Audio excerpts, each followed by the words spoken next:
the University of Victoria. Then I went back to Calgary and did my PhD, finishing in 2016 before going to UBC.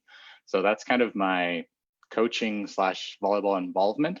I've been in and out of both. I worked for Volleyball Alberta and I've worked for Volleyball Canada a number of times in a bunch of different roles and capacities. But most recently, and it has been 2 years now that I've been in this role as Director of Sports Science, Sport Medicine, and Innovation for Volleyball Canada. And so in this role, my primary job is working with the national teams, specifically around the IST side, so the integrated support teams. So everything from sports psychology to strength and conditioning to athletic therapy, all of those pieces, and just building the team around the team for our national team programs, as well as trying to implement different sports science or innovative concepts within Volleyball Canada. So whether that's through our pipeline within our national team, or whether that's dealing with concussion management within our youth programs or whatever. So I got a really diverse portfolio, which is what I like and I love. And I like to think I have the best job in the country, and pretty happy with where I'm at. So yeah, so that's maybe a little bit of background about me and what I'm now doing. And then an update on kind of our national teams or what's going on with COVID in Canada. Obviously, everyone's been dramatically impacted by it. With our national teams, all of our athletes or most of our national team athletes were playing professionally overseas at the time of this. So our initial step was get them home and get them safe. After that, it was get them training. So we've switched from being a program that delivers everything in person to delivering online and virtual. And so similar to what a lot of the provinces are now doing with their provincial team programs, we started doing with our national team program just a little bit earlier.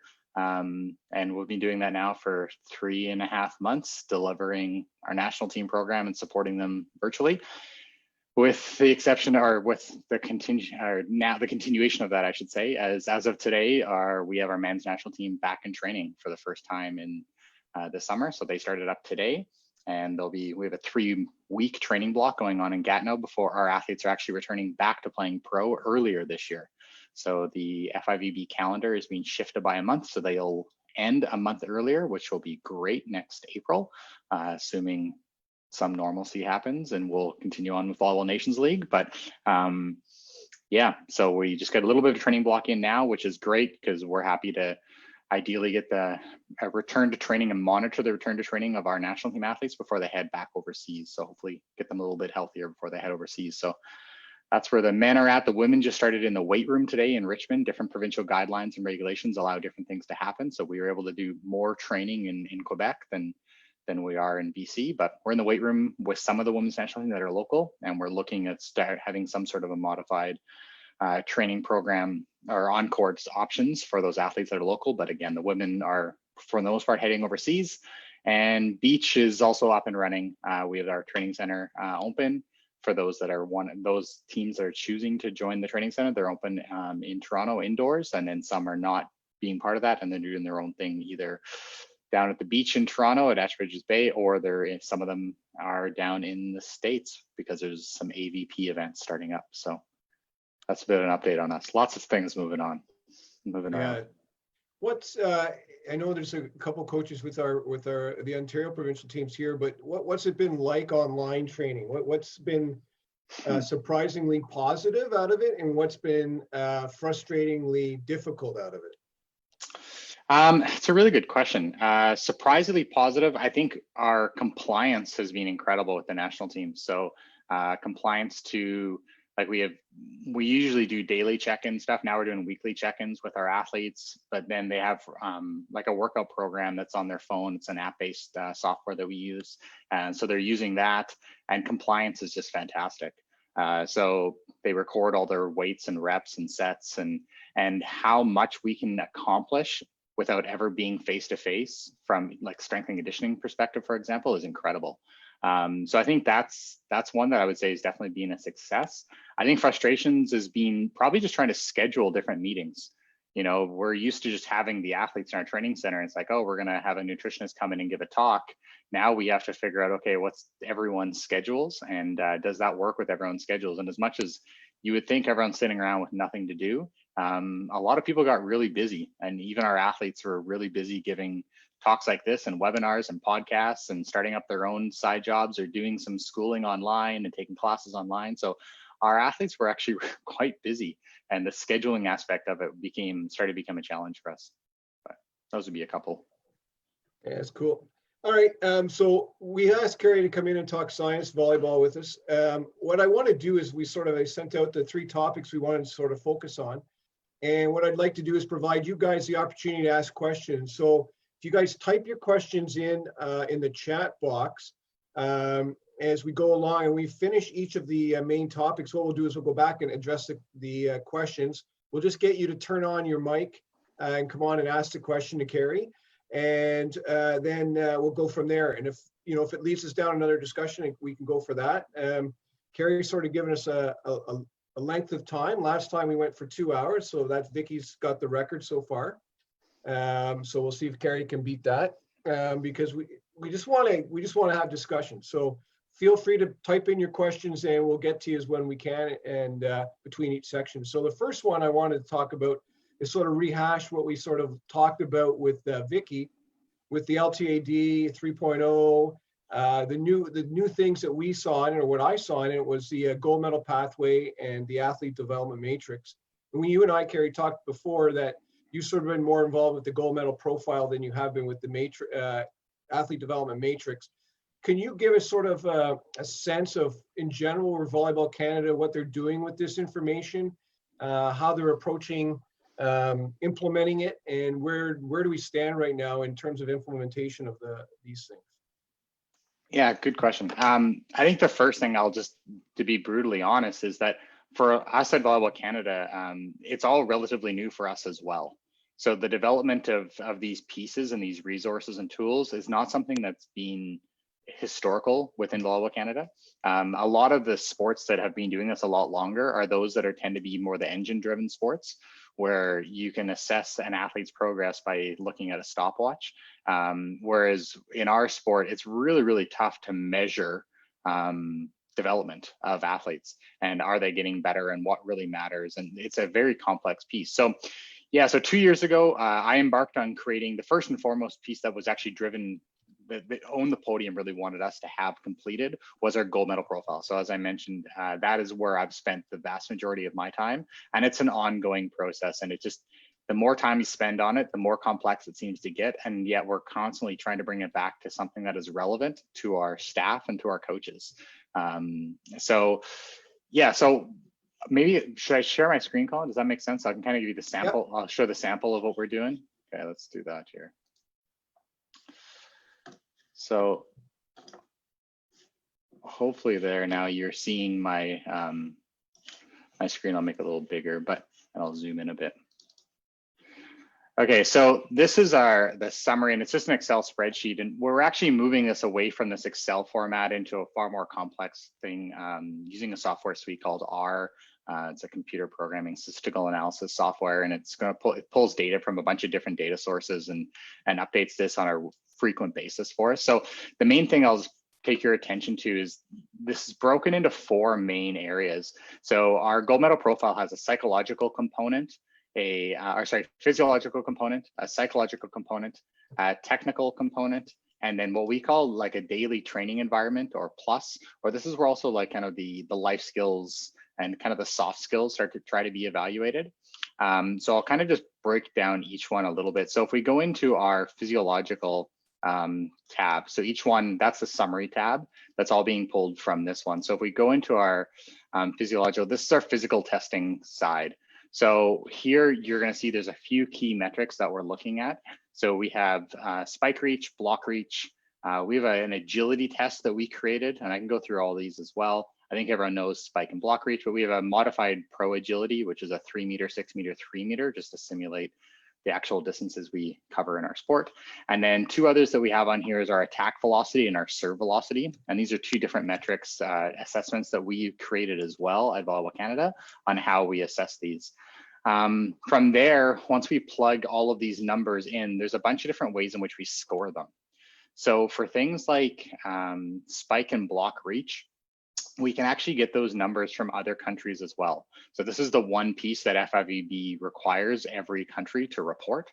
So what we do is we compare our spike touch on our block touch to the best in the world.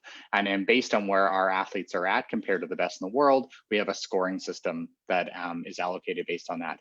If we don't have best in the world, if we just have our Canadian data, which is for all of our custom assessments, then we have a different scoring system that just looks within our Canadian data.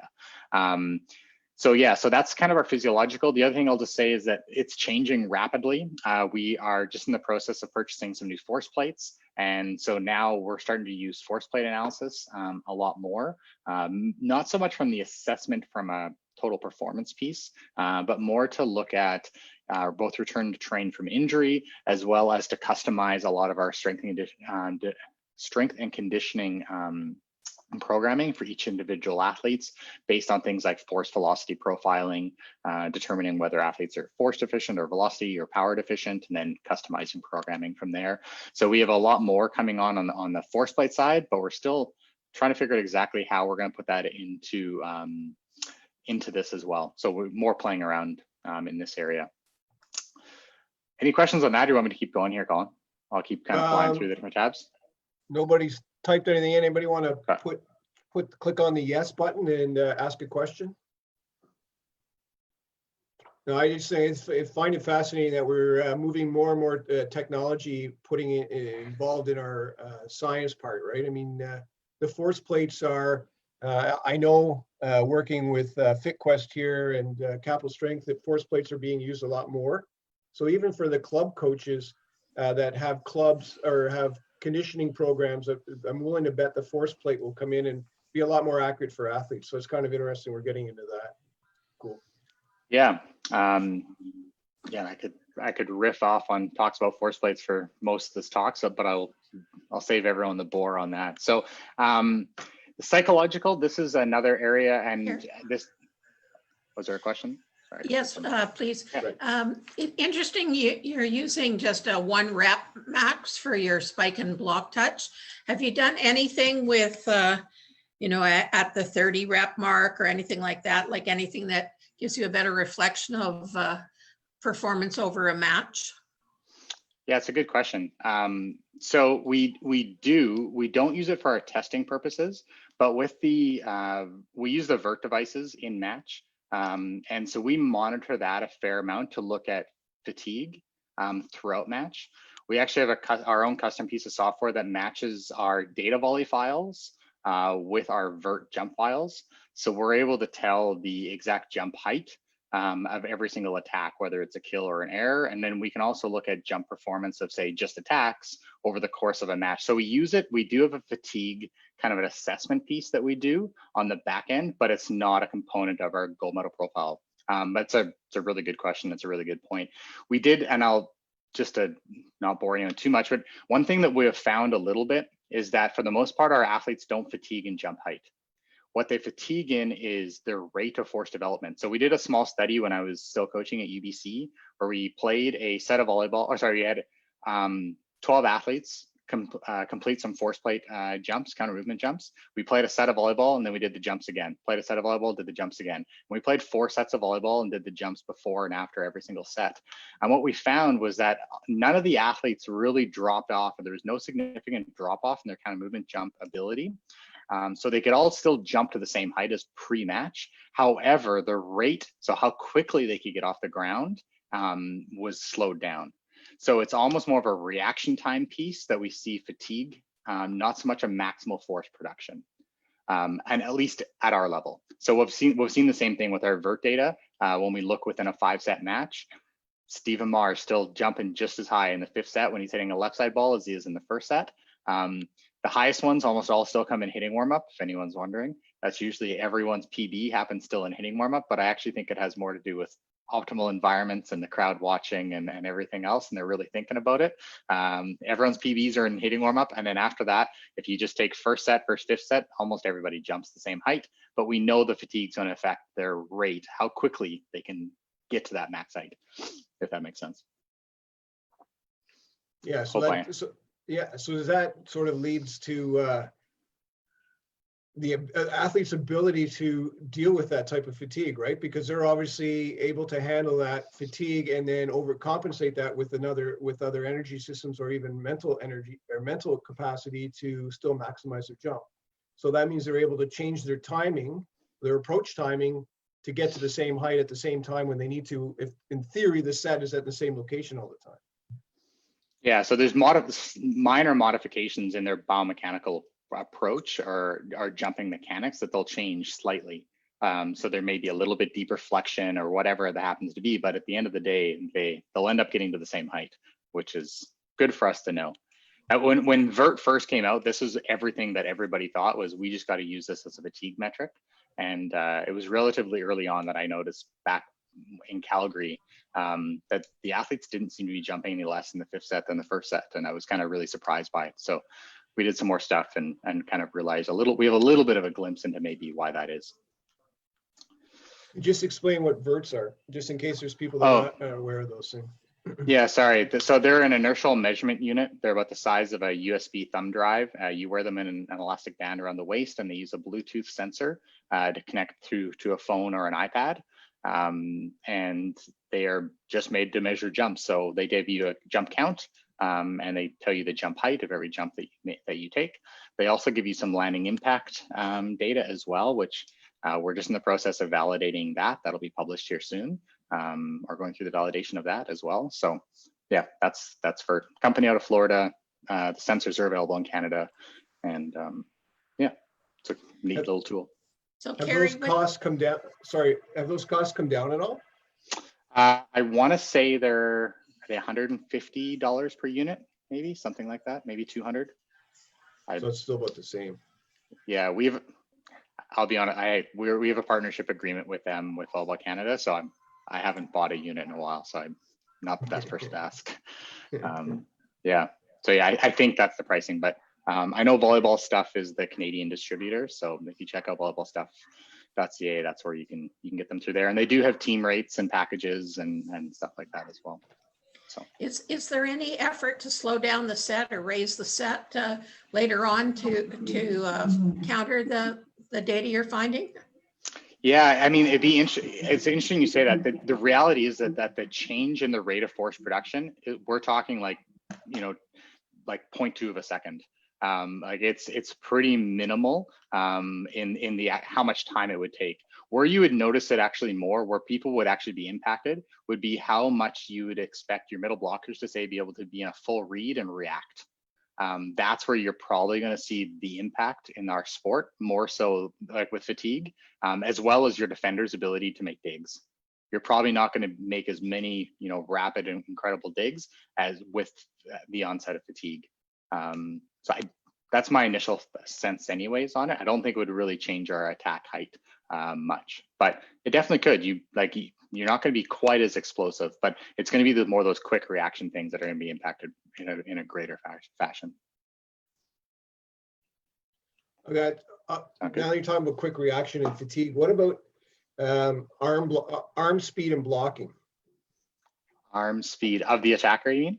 No, of the blocker. So we talk about there's different people talk about blocking in terms of where you position your hand, because your hands can move your fastest. You can keep them low down. And then other people say you need to keep your hands at shoulder height so you can get them up quickly, short distances, because that's all reaction time. So if you're the science guy, is there any science so that will help me say, okay, which one is better, or am I going to go based on the athlete individual reaction time skills, or where are we heading with that one? You're trying to kill me by opening up the debate on hand position and blocking here, Colin. Yeah, well, you're the one that taught me that, so I had to get you back on this one. Yeah, it's I think it's a very situational piece. I think for the most, if I was using generalities, and I don't like speaking in generalities, but in generality, I would say most blockers start with their hands too high. It's not the limiting factor in them getting over the net. But that's a very general concept. There's situations in which higher hands are going to be required, but there's a lot depending. Like if your jump requires a lot of knee flexion, your hands are not your slow part. If you're able to block with minimal knee flexion, like that's going to be, that joint takes a long time for us to bend our knees to jump is a fairly slow process. So so if that's the case, your hands aren't your time limiting factor is what I would say. However, if you're going to be quick and reactionary and you're not really bending at the knee joint or bending at the waist too much, and you're kind of just popping off your ankles, higher hands are probably start to become a limiting factor in your speed.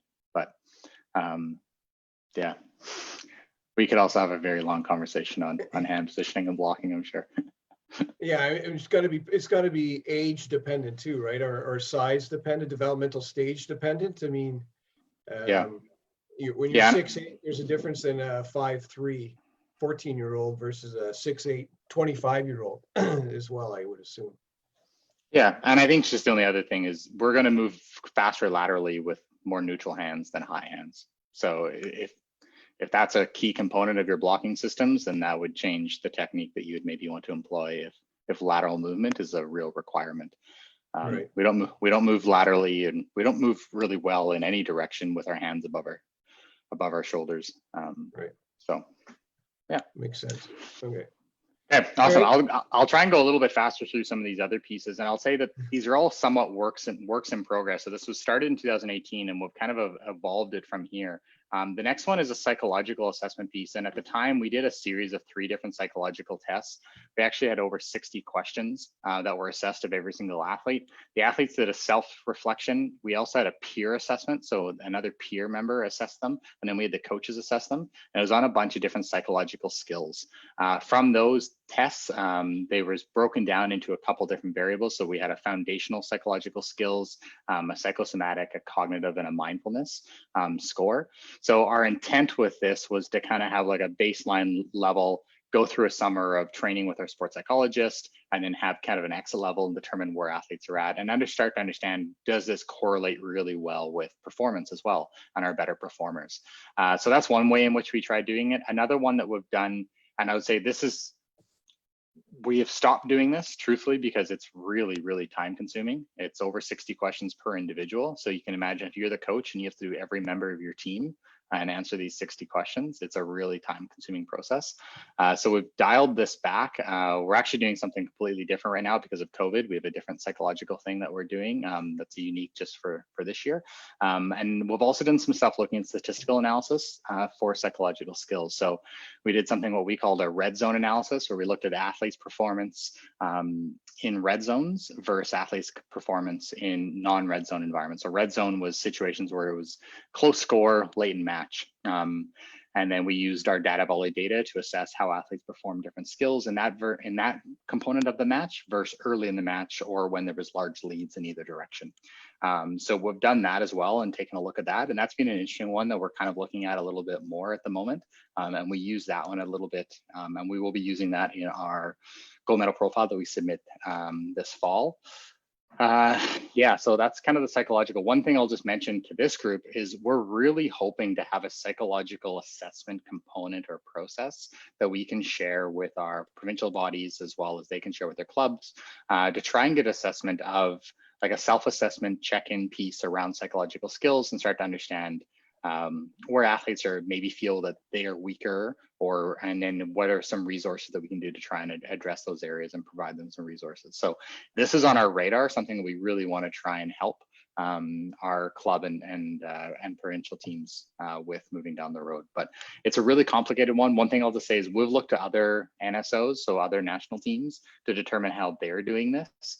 And this is probably the one area, or maybe not, yeah, this is one of the key areas that most national teams really struggle with doing well, is how to psychologically assess their athletes.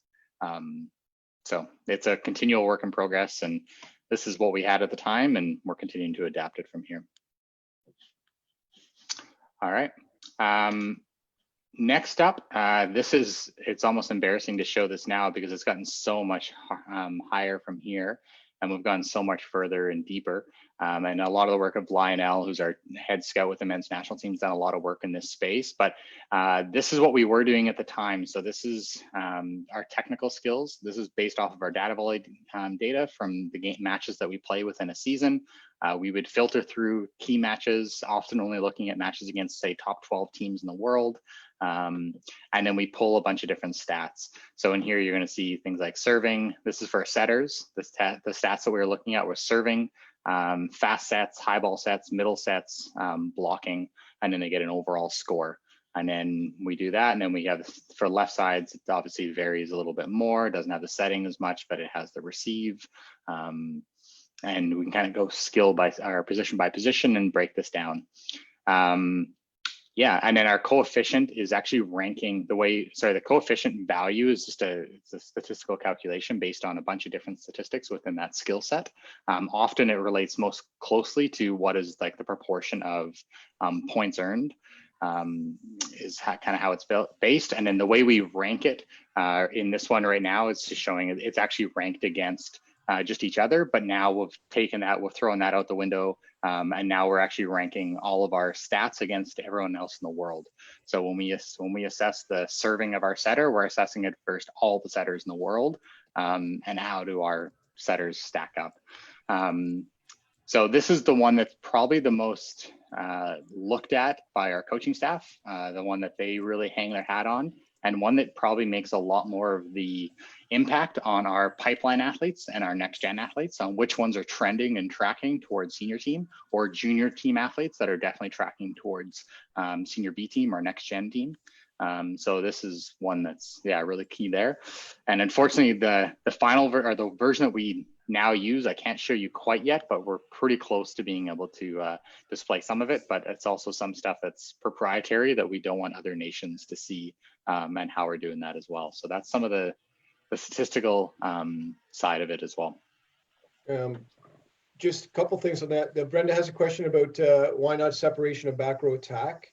And for me is how do we use it, or can we as club coaches start using this type of concept in order to help our athletes see that big window, that big picture of where they want to go? So in other words, will you guys be doing it with the junior team, the B team, the junior team, then the youth team, select team, so the national team, all the different categories have the stats that our club, as I can go to my left side and say, hey, look, this is what you're looking to do and you need to work towards in order to be at the top level.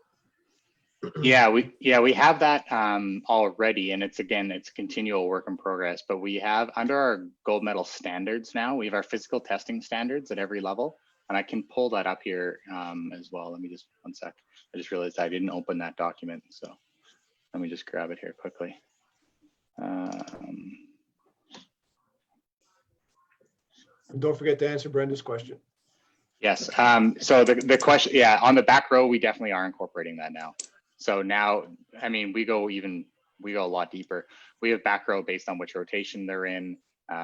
We have based on which middles in the front row, whether it's your M1 or your M2. So it gets very, very detailed. Let me just change my shared screen here quickly. So I gotta stop sharing. I'm gonna share a different screen now, just for the gold medal. Do you have standards. Like 150 staff members taking all these stats and breaking all this down for you? Or, I mean, no, this sounds like a lot of work. It is a lot of work. We have Lionel kind of leads this side of it as our head scout. So Lionel leads for sure all the collection as well as kind of the synthesizing of this. And then he works with a couple of different individuals. He's done a lot of work with Nate Go, who's the head scout for Team USA, as well as the head scout for Australia. Ben Raymond is another guy that's done a lot of work with them, and then he's got a couple of Canadian scouts that he works with on this, and it's kind of just for them, it's a lot of like side project hobby stuff. But with Australia and USA, it's a lot of resource sharing. The scout world, I've come to realize, is a fairly close-knit group around the world. They all share their own scout files, and a lot of them share their approaches on how they're doing things, and yeah, so.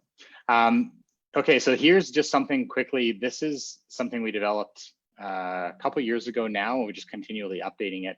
So there's two real tabs here. Hopefully you can see this okay. So the first tab is, this is our physiological. So this is all the testing data.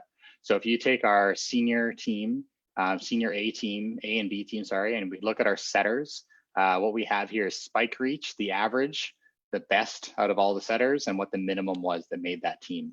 We then have the junior national team, and we have the youth team in the same capacity. So this is as our core testing pieces, and this will be updated again whenever we do another round of testing with our national team on intake. So this document's been shared with all the provinces. So every PSO has access to this, or I'm happy to share it. I've sent it to Colin so he can share it out as well. And then on the technical side, we tried to create a very similar piece. So what we did is we went through and we took, although we don't often use these stats, these are stats because these are stats that most clubs would be able to capture. So what we've broken down is what is the ace percentage of a senior A athlete, right? What is the junior athlete? What is the youth? So what's ace percentage, air percentage? What's their point score percentage on float serves, on spin serves? Here's receptions. And then we have attacking in the same kind of regard as either an opposite, an outside, or a middle. And then we have blocks and digs. So it gives some standards of what's happening at the national team. The challenge here, however, is if you look at it, there's some funny things. It's like, well, how come our reception just gets worse the more you go up the national team? You go from the junior team to the B team to the senior team, and your passing just keeps getting worse. And obviously the serving just gets better. So taking things at the highest level and trying to apply them down doesn't always work that well, but we at least tried to apply them to give some goals. And so athletes start to have some understandings of if you're not able to pass this well at your university level, you might have a hard time making a jump to being on the senior B team as a left side or something like that. So at least it's information that's out there. So same idea. We'll keep updating this document. And then we are also working right now on doing a similar thing with club volleyball. So trying to look at we got a bunch of data this year from OVA, for example, and looking at some club standards to do the same thing. And then we are running the same thing from Canada Cup for provincial teams as well. So that provincial teams could start to get an assessment of within the Canada Cup data, this is what we're finding. So the standards approach is something that we're hoping to be able to expand upon and just continually update on an annual basis and publish these results. That's cool. Yeah, I mean, to me, it's it goes back to that psychological training of allowing that, or that Malcolm Gladwell's 10,000 hour book there, where it's you show that window of what could be, and that motivates that athlete to get there. And if we can show them these numbers, and we're constantly showing our athletes these numbers, those that are motivated will take them and run with them, right? And if they don't have them, then they don't know. They think they're working hard enough, right? They think they're passing well enough. But if we can show them these things, that'd be awesome. So I think that's for Volleyball Canada to do that for us will be a big benefit for the coaches out there and the athletes in terms of, and I think for Volleyball Canada in general, because you'll see better athletes or more athletes coming out with better percentages and skills coming out of it just because they're motivated. Yeah, and our goal was to try and have kind of especially those that are having that national team aspiration, having them playing at a level where this type of data is being collected on a regular basis. So it allows for us to run standards reports like this, and it allows for athletes to be getting assessments. So we're trying to find cost-effective ways to bring that. A big bonus, honestly, last year was even just having volleymetrics being more widely used across uSport was a huge bonus for us. Before that, at the national team level, we really had no stats going into a national team camp. We had no stats to go off of. We were just relying on what the coaches said was a good athlete, and then we have a 3-day tryout and we have to try and assess who's actually good. And so this year going into national team tryouts, we were way more prepared than we had ever been, and then we didn't get to have them, but we had stats like we'd never had before. And now I think less athletes are potentially going to slip through, and we're going to make better and more informed decisions because we have seasons worth or multiple years worth of data as opposed to just a 1 or 2 or 3 day tryout. So that's the goal. Yeah, so it sounds like we're, for the gold medal pathway, we're pretty secure, or Volleyball Canada is pretty secure with the technical to tactical and the physiological components. And It's the mental side, the psychological component that's really the test. And but I mean, and that's next week's discussion is with Kyle. So I mean, we're bringing in the right guy to help us talk about that and see what we need to do as coaches to help our athletes, but also what he thinks Volleyball Canada or other national sport organizations need to do for that side of it. So that'll be interesting. So it's a good leadway for us, and we can pretend we're hit home and expect a whole bunch of good answers from them, but we'll realize that it's a work in progress for sure. Yeah, and the last thing on our gold medal profile, which I didn't show, is our it was titled initially as daily training environment, but it's trying to get at those athletes' soft skills. And for a lot of what we were looking at was, nutrition. Would our nutritionists say that they're someone that eats healthy? Sleep. We know sleep's really, really important. What is the sleep hygiene of the athletes, and how do we assess that? And we have some sleep questionnaires that you can ask for those components. And one of the big ones for success at our level, at the national team level, is what level of professional league are they able to play in? And to be honest with you, that's one of the greater predictors right now of future national team success.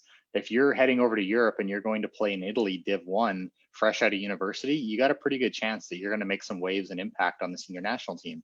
Whereas if you're going over to play in, Div 2 Germany, straight out of university, that's an athlete that's a lot further away probably. And the market kind of tells us that, the pro clubs will pay for talent and skill. So an assessment of future potential is those pro contracts. It's not everything, but it's something to be considered. And then the other piece is athletes that play in higher levels get better faster than those that are playing in lower levels when they do get over to Europe, right? So that's another just a component that we have in our kind of other assessment pieces that we know impacts development.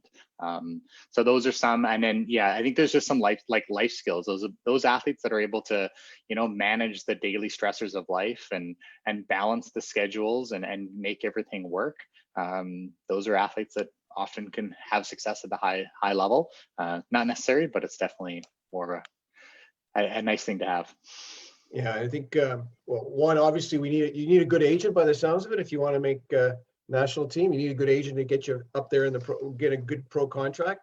And secondly, I think as club coaches, what we can do on the other end of that is we can teach those soft skills. Like we can really have athletes understand how to live a healthy, constructive life where you're able to deal with deal with mistakes, deal with adversity.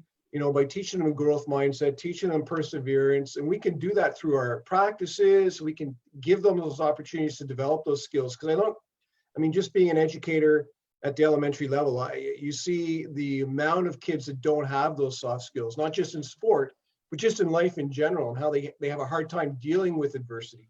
A lot of them, we see it coming out right now with just COVID, and that big change of life for them has created people that can handle it and ones that can't. And we're going to see in September, I think when we go back to school, how that's impacted those that have been able to deal with it. And I think education is an important part. They're all skills that can be learned, right? And that's the thing is we have to teach them the skills and we have to give them opportunities to learn the skills. And I think as a club coach, we can do that. We have great opportunity, great access to the athletes, and we have their attention because they're doing something they love to do. So to give them that opportunity to look at and say, hey, I can become a better player if I learn how to do this. So it's a selling point, I think, as well. And I think if we continue down that path and Volleyball Canada continues to talk about the soft skills, and the LTAD talks about that and has put it out there in that matrix, I think we'll start to see even more and more potential athletes for our national team, but I also think we'll see a lot healthier general population coming out of volleyball because of it. So thanks for that information on the gold medal profile. Just give anybody an opportunity to ask any questions, sort of what Kerry's talked about there going forward. Questions on how do you think it could relate to your club, your individual athletes, or even questions about, well, how does it work with the national team athletes? If you have questions on that, feel free to I think you guys all have access to the yes and no's. So you just click on yes and we can, call you up to turn on your mic if you want. And I'll give that 7 seconds for those introverts to process their questions and click on the yes. And then if not, no questions, we can move on. And again, if you have questions later on, we can come back to them as well. Yeah. All right. I think that's long enough for introverts and extroverts to process. So, all right. So moving on to the next big topic, which was assessment and evaluation. You sort of talked about through it, but maybe just give us your general philosophy on the importance of using assessment and evaluation in, let's say, tryouts, then ongoing throughout the season. What what things do you think are important to be assessing and evaluating to help the athlete develop? It's a good question. I think one of the key pieces for me is I think a repeated measure design is always going to be better than a snapshot. So for the most part, most programs will only ever do testing at tryouts. So whatever testing they're going to do it once a year. And I can tell you that we were in a very similar boat with the national team when I started as well. And in a lot of situations, to be truthful, we were lucky if we even did it at tryouts. It was like, why do we need Gavin Schmidt to do spike touch? He just might injure himself. Let's just not do spike touch. So we didn't have 5 years of data of Gavin Schmidt doing spike touch. I apologize, my kids are in the background, but yeah, so that was what we were doing. And then what's happened is we've now progressed more to a situation where we're doing a more repeated assessment. So when I was at UBC, we did spike testing every single week. And it was just kind of part of our weekly assessment piece. So no matter what you're testing, if you want to understand how it's changing over time, you need to do it more than once. And if it's something that you want to change, and whether that's a skill or skill improvement, or whether that's a physical testing assessment, in either situation, you just need to assess it multiple times. So I think this is something that we're not very good at in sport. And I would rather have a very simple test that we can do on a repeated basis that we can have some belief in, rather than a whole battery of assessments that we only ever do once. So that's kind of where my head's at a little bit, just from a testing perspective. So repeat the design and repeat it as frequently as you think you'd expect to see change. And so if there's certain things that are going to take a long time to improve, then expect that and don't assess it on a real frequent basis. And I see this a lot. Here's a classic coaching pitfall, is that we work on something in practice for all week, and then we go into a tournament and we don't see that it got any better, and we assume that we didn't get any better at it. But it's in the same regard, as we worked on it for a couple of days, and then we expect immediate transfer into a game environment. We expected it to get better right away, and we need to assess that change over time. So again, stats, if we're taking stats at every single game we play and at every single tournament, that's great. If we're taking stats in an inter-squad in a practice environment, that's even better. That's just a more of a repeated design. And that environment, actually, we can control the strength of the opponent a lot better. And it can be a really good way of determining whether or not we're improving with what we're working on in our practice environment. So that's maybe a long-winded answer, but I think that's philosophically, that's where I stand on it. And I would say that I think there's a lot that we can be doing in our daily environment that is assessment, as opposed to just thinking of it as a separate NHL combine that we do once a year. Yeah. So when you say assessment, so if let's say it's serve receive, and we're focusing on footwork, or let's say arm platform. Like you said, we practice for 2 days, we go into the tournament. How do we assess if we see improvement? What would be important for the coach to take a look at or do to make sure they're seeing improvement versus just the stats? Because the stats probably aren't going to change that much, or they really shouldn't. So how could they assess it, or how would they evaluate improvement? That's a good question. One of the key things that you'll see, we can assess one of two things. There's outcome and there's process, right? So most of the time when we're looking at stats, we're taking a stat of the outcome. Almost every single time we're statting the outcome, and we're not statting the process. So if we want to get into a situation where we're assessing process, that's really more of that subjective assessment, and I mean, I'm going way back. I remember Keith Hansen once saying that one of his key factors is he wanted his middles to not go the wrong direction. That was how he always started every single year, was middle blockers just don't go the wrong way. Don't make the wrong read. So he would just start off with just how many times did they at least go in the right direction. He didn't care if they were on time. They could be an hour late, but as long as they were going the right way. And he would have a checkbox, and at the end of every match, you'd give a top middle award. And the top middle was what percentage of time did they just go in the right direction. The setter set left, setter, and it didn't care if they got the stuff block or not. That's all so he was trying to stat the process is what he was trying to do. So I think there's situations, especially in youth athletes, when we're trying to make large technical changes, ones that in particular will not improve the outcome that you're talking about, and they won't show up in the stats line. I think that's where we want to start looking at how can we assess the process and improve the process. And it's probably not going to be as clean of a statistic. It might be something more that you do on a napkin than than in a spreadsheet, but that can be something that can still be a valuable process to go through to show progress. But I think at the end of the day, if you're making that change, eventually it should improve the stat. If it doesn't improve the outcome, then you shouldn't be doing it. So at the end of the day, you also want to have that. And so I wouldn't don't throw the outcome out. We just maybe don't want to assess it as frequently when we're in that learning process, because you're right. Everyone, this I forget the law, but anyways, with change in any parameter, initially we're going to have a drop in performance before we have an increase. So once we change it, it's not going to be as pretty initially, but hopefully it's getting better over the long term. Yeah, I mean, I've with that concept, I sort of use that with serve receive in practice, especially with the younger, is using, not necessarily perfect, but using another athlete to assess the contact in terms of look fors. I'm looking, let's say if we're looking for that forearm platform, that athlete is evaluating their peer and saying, did I see that platform move whichever, forward, or was it a solid platform on contact? And there's a checkbox for them, and they just look for that process. And the result means nothing. Did you get those check marks for the amount of times your platform was there? So it's sort of giving that both athletes an opportunity, because just visually checking it will help that athlete recognize it for themselves when they go into it. And then of course we can all, now with iPads, we can do self-evaluation or self-assessment as well. Did you see your platform change? And in your iPad, all they see is the actual themselves. They don't see where the ball goes. Helps them out with that side of that concept too. And I think that makes a huge difference for that athlete if they start to understand. And that goes to that growth mindset as well, right? That soft skills they can learn. Don't worry about the result. Can I forget about the result and just worry about my technique that I've been focused on? So there's where we can incorporate our soft skills as well. Yeah, absolutely. Cool.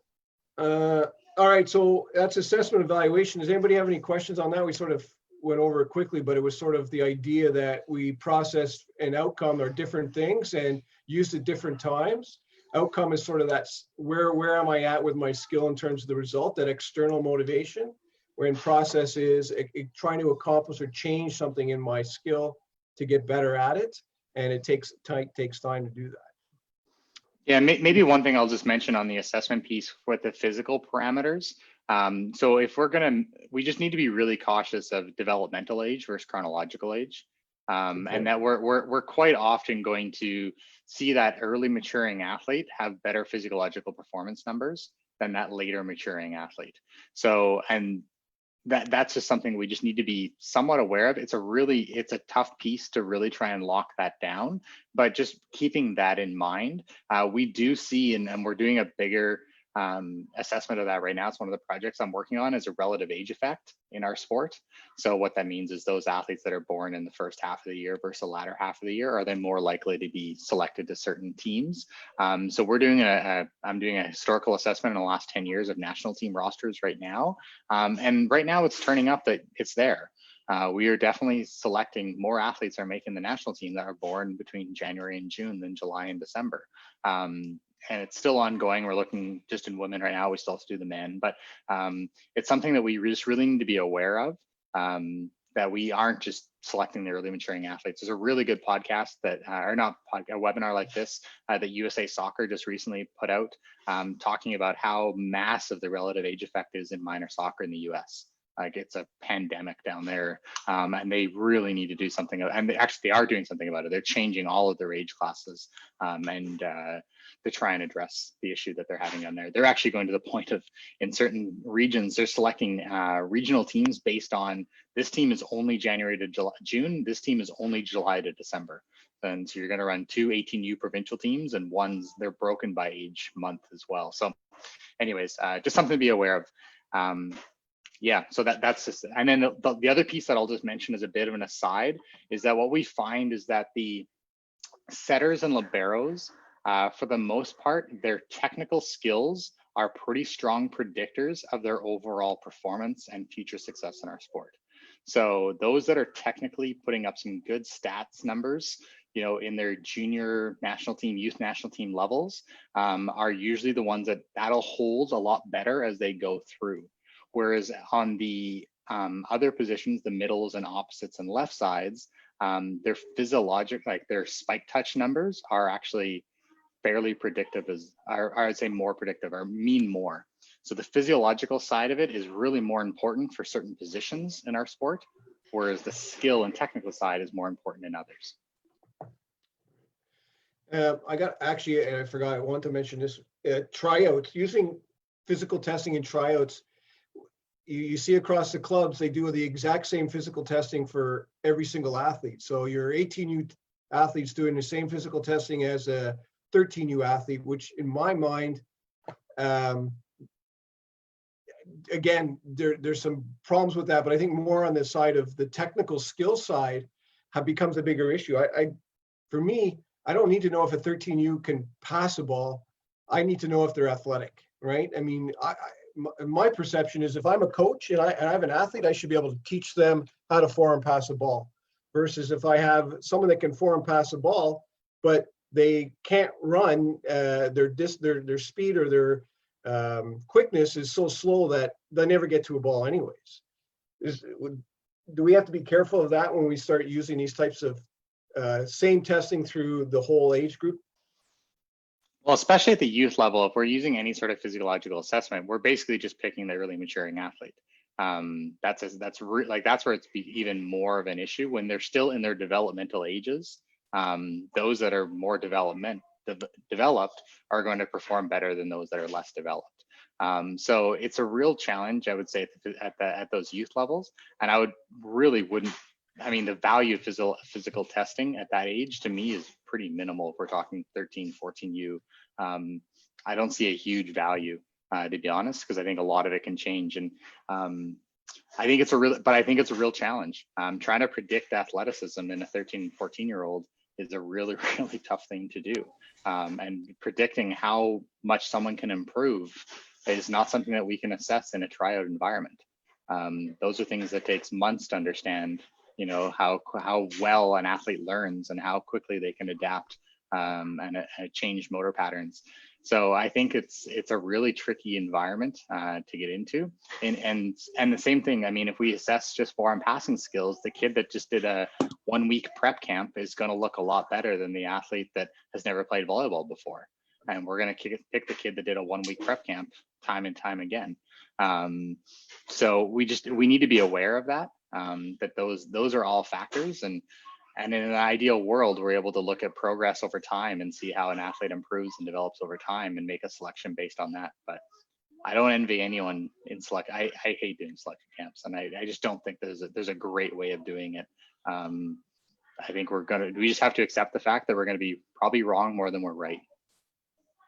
Yeah, and I guess the bigger the cohort you can take, the better chance you have of capturing the late bloomers, right? So as a club, which is tough, and again, especially with in Ontario, our season is a challenge because we're starting meaningful competitions within a month of tryouts.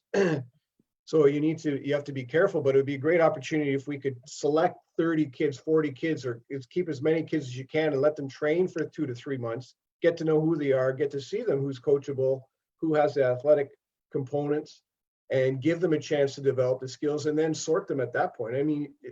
Ultimately sorting versus cutting would be the best way to go with all clubs. But that's not realistic in terms of coach availability, facility availability. But I think more and more clubs are trying to do things like that. I think which is a good thing in the end, is to provide as many kids opportunities. And I think that concept of not getting as many as you can in will help out, and doing sorting versus cutting, I think, is a way to go in the future for sure. Brad has a question for you. Hey, go ahead, Brad. Yeah, Kerry. Just wondering how you would go about dealing with the relative age effect. I'm not sure what the data is in our provincial team programs. Like our Team Ontario regional program starts at 14U. I imagine we have a whole bunch of kids selected who are early developers or are born early in the year. Just wondering what your thoughts are on that and how we can avoid becoming like the US soccer situation.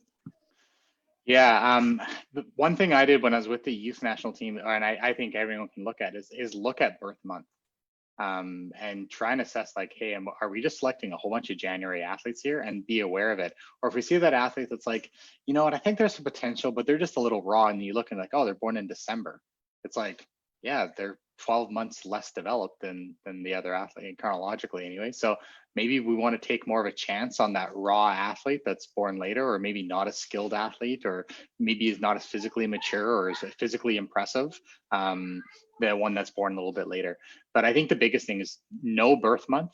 And when you're making the assessment pieces, just as you're looking at their spike touch numbers or their, passing scores from the tryout or whatever, you're also looking at the birth month, and it's just another variable in the decision-making process. Cool. Thanks, Brad. Yeah, so can I ask a follow-up? I guess for myself, like, I know my own bias would be to lean towards the younger kids who are less physically developed and have more potential, like just trying to balance that whole, like, knowing that there's a relative age gap there. And yeah, I guess, like, just how do you take yourself out of it, like be unbiased in selections? That's the challenging thing, I think. Yeah, it is. And I think you're right. I think people will bias in some direction or the other. I mean, for sure, we took an athlete on the youth national team I coached with Colin that was a December birth, 6'8" kid that could barely walk and chew gum. And I can tell you that he happens to be going to play college next year after taking a year off after high school, because he had no college offers. And the kid made a youth national team as a 16-year-old. I was wrong. He still can barely walk and chew gum. Coordination never really came for him. So it was a gamble that I took on a kid that was born in December. And I think, yeah, it's really tough to do that, but I don't regret the decision. I mean, it could have worked out okay. That kid could have been pretty darn good maybe, but coordination just never really came around. Not enough yoga classes. I got a question for you though, because I know we're a late specialization sport. We're a late entry sport. So do we have to be careful, because I perceive, well, I mean, you look at the stats of hockey, soccer, and all that.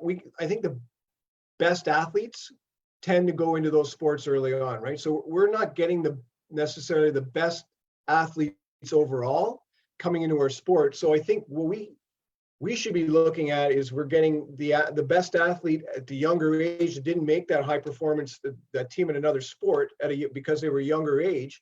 We should be sucking them up, because I think we would find a lot more of those athletes that were missed because of their birth date, and we would find that a lot of them could do well in our sport if we identified them. I know I did some way back when the age thing first came out, and I looked at that, and I looked at our rosters, and I said, well, we've got a lot of late birthdays here. To look at that, in our early birthdays, we're probably our least athletic athletes. So I found that interesting. I don't know if I haven't looked at it in years to see if that's changed, but that's sort of my thought process is because we're so late specialized, because kids really don't get into volleyball till 7 and 8. They've at that point, they've been left out of hockey, soccer, baseball, basketball at the high competitive level, where we can grab them quickly. So I think as coaches or clubs, they should be paying attention to that type of entry, or looking for those types of athletes around, for sure. What's your and thought on that? I think it varies a little bit by gender as well. Right. I think volleyball is a high priority sport now on our women's side. Its popularity is really, really high. And then we have hotspots in the country where for men, it's also a pretty high popularity sport as well in certain demographics, but for the most part, we're way, way down the list of priorities. So I think there'd be a gender effect there as well. But yeah, I think in all of this, it's just something to be aware of. And as I said, just let's make it a variable in our decision process that we're aware of. And then if you have that data now, look back on your teams and take a look and see, is that happening? Or maybe it's the complete opposite, as you're mentioning. Maybe we are just we're getting all the late developing athletes already because the other sports have picked the other ones off. So be interesting to take a look at that and share the data with me. I'd love to see it. All right. John Salem has a question for you. Sorry, talking on mute again. I guess we still have to, I know we want to take in a lot of variables, but when you're dealing in the tryout setting, you're still trying to assess I don't know, 60, 80, whatever the number is, athletes in a very short period of time, how can that, those variables like you're talking, like early December, it's almost impossible to find them unless they happen to have another thing, like the kid's 6'2", but can't, do things. You'll still see them over top of everybody. Or we have to get their parents in and see how tall they are. Like, there's got to be something else. I don't see how we can do that in a very short tryout session to get some of that data, unless we go to longer tryout periods where we, like Colin says, where we choose the top 30 and then we assess and then choose teams after that. Yeah, I'm not sure the question, but I agree with you. I think that there's challenges that are there that aren't going to go away. I think assessing physical capabilities is usually a lot easier than assessing technical capabilities, like objectively. I think we can subjectively try and do that.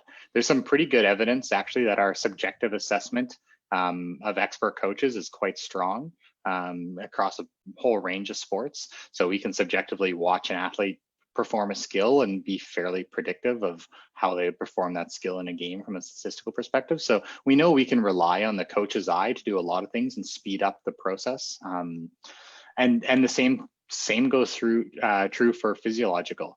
We can see a fast athlete and we can tell that one athlete's a lot faster than the other. We can see an athlete that moves really well and seems like, oh, that seems pretty agile. And there's a pretty good evidence that will track as well. So we don't need to throw our coach's eye out the window. It can be a good tool for us to use. And I think that, I remember being back in the start of what is now the rep program. And we assessed, I want to say 88 athletes for a rep program in Calgary. And we were only taking 12. And we had one session of 2 hours to try and do it. And what we did, we took our 6 coaches and every coach subjectively scored every single athlete on anything they saw them do. And just write it down. You saw an athlete perform something, give them a score, and we had a suggested score from 0 to 10. And at the end, we compared everyone's scores. And the hilariousness is we all selected, I think 16 of, the top 18 were the same between all 5 coaches over a 2-hour practice, even though we did it independently. So there are ways to do it. No way is going to be perfect. But I think one thing that can help that process, I think we can rely on our coach's eye. Good, thanks. I think one of those things that just come up, I think we should have a session, and I will put this out there, is another session would be on just tryout. How to run a tryout that's the most efficient, and try to get that. Who do you think, Kerry, it would be a good person that would be able to come up with a good tryout plan, or at least give us good information on helping clubs design quality tryouts or assessment evaluation of athletes in a short period of time? You know what, I have a couple of thoughts on it. One is I actually think our provincial bodies are doing a decent job at developing this. Like the work that Ontario and LP have done in conjunction with BC, Saskatchewan, and Alberta on like an athlete framework, skill assessment framework. I think they've done quite a decent job at doing this. So I would look at the process that they're using now for assessing skills in athletes. And they're going to like an app-based process and really streamlining that assessment process. So those involved with the TMO program, I'm sure you're well aware of it. That's one of the better ones that I've seen in Canada. Yeah, I'm trying to think who else I've heard talk on this topic and do a good job. Is there an expert out there that does? Is there like an expert out there that's their forte? Honestly, I haven't heard of anybody. Yeah, I haven't heard of anybody, but not that I'm aware of. No. Yeah. Selection process. Yeah. There you go. There's a task for somebody out there. Job for someone. Cool. Does anybody else have any more questions about assessment and evaluation? Brenda does. Go ahead, Brenda. I wanted to ask you for your insight on the whole assessment from a tryout perspective. In the context of a tryout window, the PSO is, I'm on a committee where we're revising or reviewing the tryout window. And there seems to be this big desire to keep it really, really streamlined. Like a weekend, a week, and a weekend. So, you know, a stretch of 10 days, and you've got to make, you know, basically life and death decisions on kids.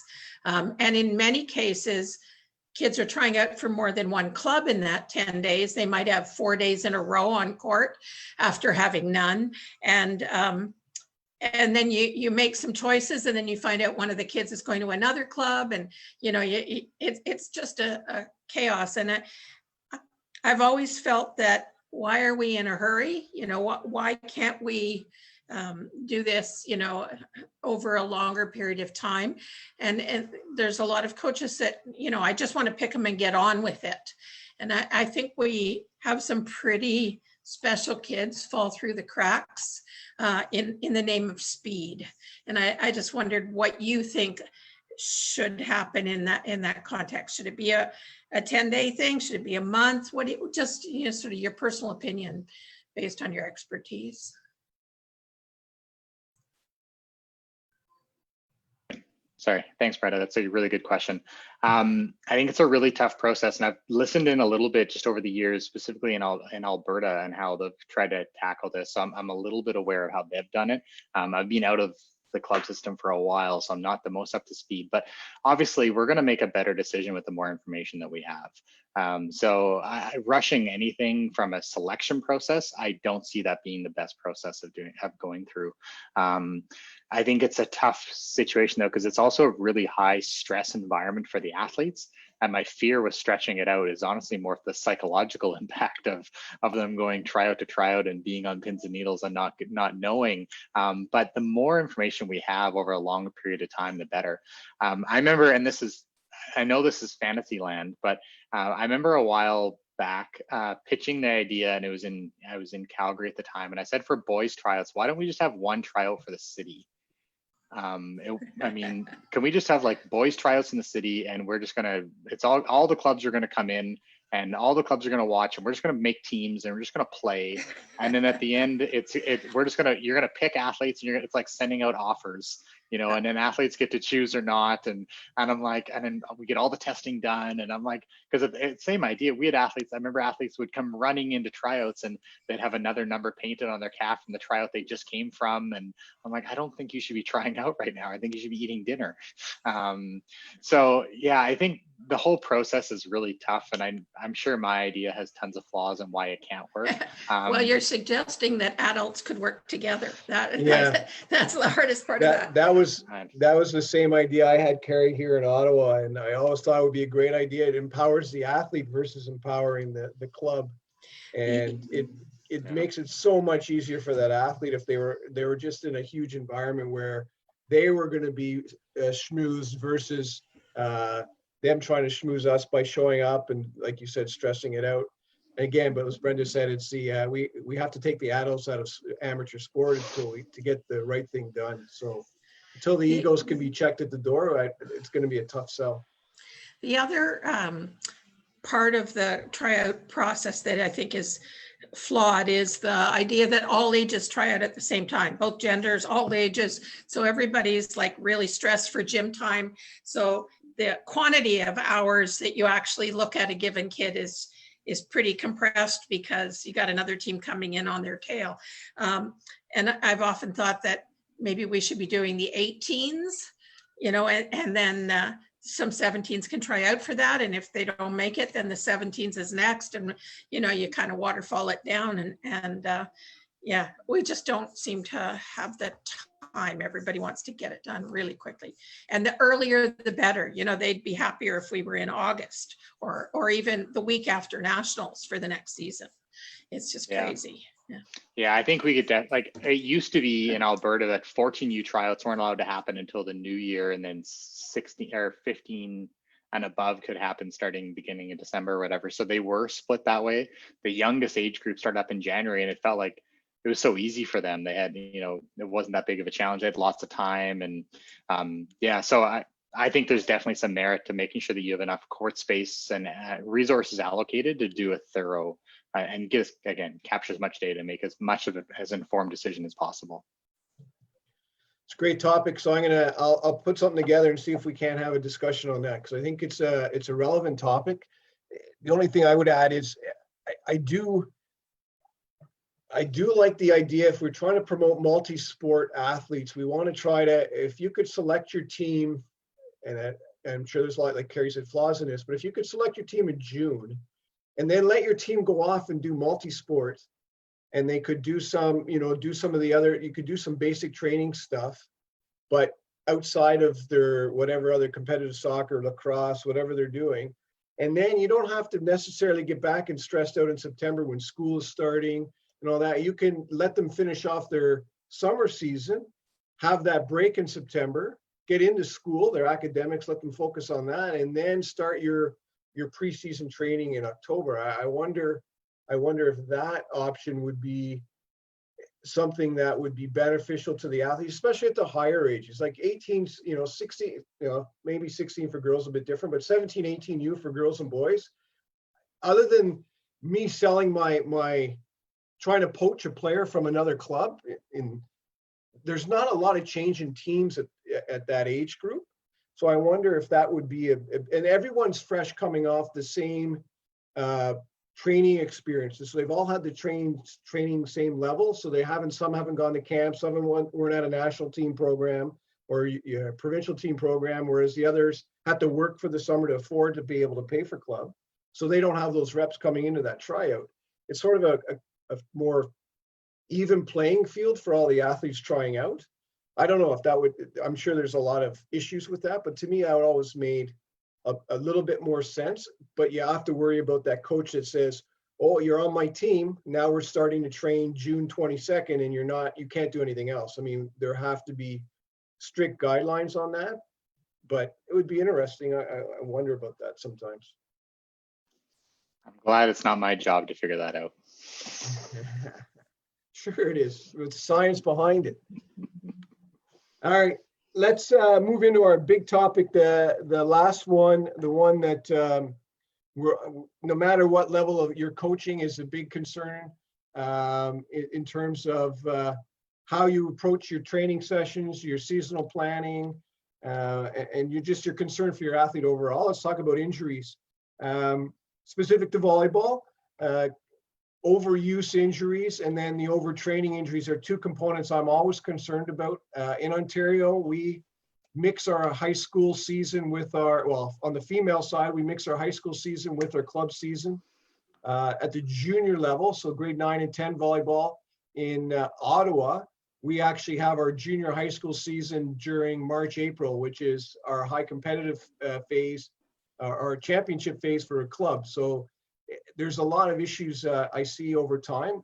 What are some, I guess, first of all, Kerry, can you sort of give us what are the stats telling us about overuse injuries? Where are they coming? Why are they occurring? And then talk about overtraining as well, and sort of the same nature. Is how do we identify those types of things and how do we prevent them? Sure, yeah. I guess as a precursor to this, I'll just mention that in the coming weeks, you're going to see an email come out from Volleyball Canada. It's going to come to all. It's actually probably going to go first to all the registered members that would have been at nationals this year in across the country.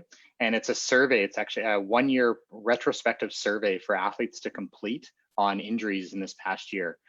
We've done this every year with the, I guess every year with the except we didn't get 2019, but we have 2016, 2017, 2018. Now we're looking at 2020 data and trying to capture and get an understanding of the injuries that are happening in Canada within club volleyball. So often this email ends up landing on a volleyball club administrator's or a coach's desk, and it doesn't actually get to the athletes. So just as a precursor for those listening, please pass it on and share that information, because it's been really, really valuable for us to have this information in making these decisions. So what I can tell you is that the most common injury we have in our sport that gets reported as an injury and it's easily identifiable is still ankle sprains. So ankle sprains is still going to constitute the vast majority of injuries that we have in our sport. That said, outside of ankle sprains, our next most common one are knees and shoulders in our adolescent population. And those are our overuse chronic issues. So as much as ACL injuries are terrible from a burden perspective, their relative incidence rates are quite low compared to our chronic issues. So shoulder and knee being the most common. And then as we go up in age, and more in men than in women, as we start to see the back issues arise. So primarily low back problems. So those constitute kind of the three big ones. The research will tell us that we're probably in the neighborhood of, at the highest level, at the national team level, we're about 85% of athletes are dealing with some form of chronic injury at any given time. So only 15% aren't dealing with a chronic injury at some reported time. And that's the data that we have from FIVB. So we know chronic issues is really our bigger concern. Ankle sprains, although I said they're really, really common, they don't have it doesn't take a lot to recover from an ankle sprain. And maybe just the one thing I will mention on ankle sprains is that if we actually just properly rehab the first sprain, we would reduce ankle sprains by up to 8-fold. So the vast majority, the most common, or the highest risk factor, I should say, for an ankle sprain is having previously sprained that same ankle. The minute you've sprained an ankle, you're 4 times more likely to resprain it than the initial sprain itself. So if we just properly rehab ankle sprains, we can really do a lot to reduce their severity as well as their frequency. So that's just a couple things just to get the ankles out of the way. Yeah, and then on the chronic side, as I mentioned, those are our primary issues. And when it comes to any sort of chronic injury, the biggest issue that we have is, well, there's two, but one of the key ones is that most chronic injuries occur and are really, their first incidences arise early in season. So it's when we have dramatic changes in training volume.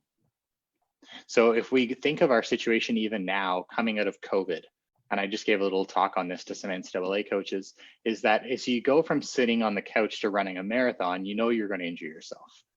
And you have to start by going for a jog around for me, maybe around the block might be day one. But you have to eventually progressively increase to your marathon. And for the most part in sport, we're really, really bad at this. So we get the athletes either coming off the summer, and I'm sure in a lot of situations with, well, we know that in school volleyball, we know that even with club volleyball, is they come to us after Christmas, for example, they just had Christmas off. And that's where we see the greatest prevalence of overuse problems in any of the research that we've done. And we see the same thing with the national team. Most of our overuse problems are greatest when they first start up with us in beginning of May, assuming that they've had somewhat of an off season. But that's not even always that common. In uSports athletes, the greatest prevalence is in September and December. So right after coming off the summer and off of Christmas. So, and in club volleyball, it follows similar suits. So I think that's one of the biggest pieces, is understanding that that's when we're going to probably create an overuse problem where one didn't previously exist, and or we're going to inflame an issue that has previously occurred. So as coaches, we have to think of how do we get up to marathon speed. And I think if there's one thing that I would say to try and prevent overuse problems, it's just that. It's we have to be progressive in our increase of volume, of training volume and intensity, right? We have to progressively overload that over time. And tendons, which is really what's being aggravated with our knees and our shoulders, they just take a long time to adapt. They need 6-7 weeks to make major adaptations. So we need to think about that and realize that, an athlete that hasn't done any jumping at all, if they come into practice and they jump 100 times, their knees are probably going to hurt the next day, and the day after that, and the day after that. And then usually what happens is, one of the pieces specifically with patellar tendinopathy is once you warm up, the pain kind of goes away a little bit. And then so that athletes can also self-manage with things like ibuprofen and Tylenol and Advil, and so they can mask symptoms. So it's something that they can deal with for a very, very long time, but usually they're just progressively making the problem worse as they go. So if there's one key piece for coaches, I would say to start off with, is recognizing how are we increasing the training volume. When we first start training, or even within the season, if maybe we start really slow and we build up, that's great. Then we can kind of try and maintain and ride that, and we just have undulations in our training volume based on our competition calendar. I don't know. The other piece I'll just mention is, I think one of the inherent problems that we have, or challenges that we are faced within a club volleyball environment, is that we have, I'm going to generally say that we have 3 practices a week for about 2 hours. And then we go into a tournament on a weekend where we might have the equivalent of 3 practices within a day. And the reality is that what we have done to prepare the athlete for that day is insufficient. So we can't play the same athlete every single point for 3 matches in a day and expect that the fact that they had, 3 days of training that week was enough to get them there, because there just isn't enough recovery time within that day. So we have to think about bench management and think about how we're managing our athletes, their volumes within a tournament format, because the reality is that our training environment, I would say, for the most part, does not adequately prepare athletes for a tournament environment.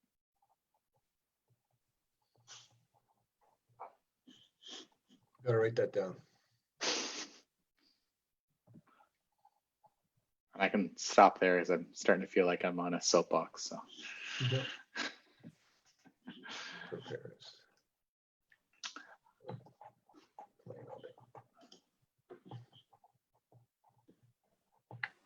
Kerry, can I ask a question? Yeah, go ahead.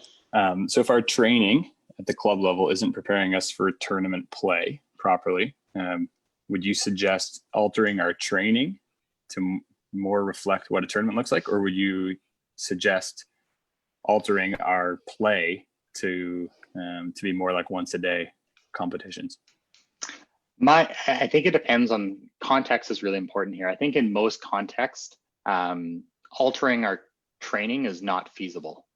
So training 5 days a week is probably not feasible. Training for 3 hours is probably not feasible.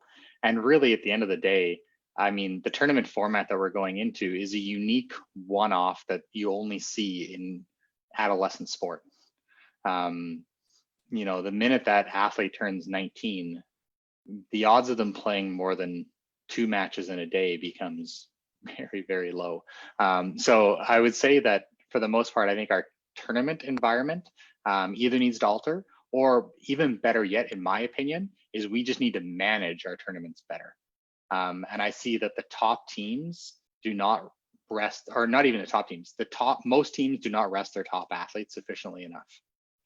And there's some really good evidence coming out there that the athletes that are the greatest risk of chronic injury and career-ending injury due to chronic issues is actually our best athletes.